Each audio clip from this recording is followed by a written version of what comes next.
Hey, what's up, guys? How you doing? Remember those movie settings that I showed you on the Terminator 2 Judgment Day?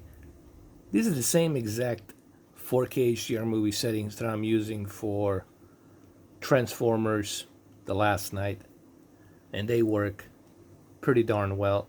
I think these settings that I have implemented for Q8FN honestly work perfect. I tested a bunch of 4K HDR movies. One of them, obviously, it's been Terminator 2, and another one I tested was Transformers The Last Night. And I also tested the Predator, and Predator looked great on it too. I can only play you a little glimpse for like 3 seconds, and that's about it. So, this is like, to me, honestly, the best 4K HDR settings that trust me, I've been trying a bunch of different settings, been tweaking it left and right, and this, in my opinion, is the best for 4K HDR. So let me show you these settings one more time. Now remember, I only use the movie preset to work on it. I am not using the original movie preset that came in with Samsung QLED Q8FN. I'm using only as a reference, but I have pretty much customized it by myself, everything inside internally. And this is what it consists of. Let me show it to you one more time. Contrast 50 maximum, backlit 50, brightness at 0, balance, sharpness at 5, color at 25. Digital clean view, I always keep this on automatic. Motion plus settings, honestly guys, turn this off. You really don't need this for the movies, in my opinion.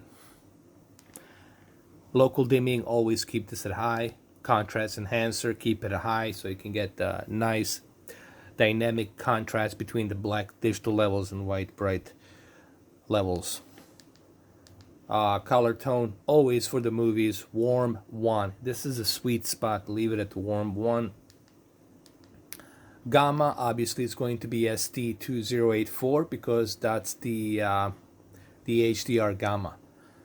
If your HDR 4K UHD Blu-ray supports HLG, it'll show up being highlighted as HLG.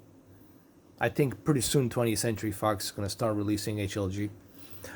And of course, you guys know me, color space, always at native. So that's my 4K HDR movie settings. And of course, as you can see, it looks great.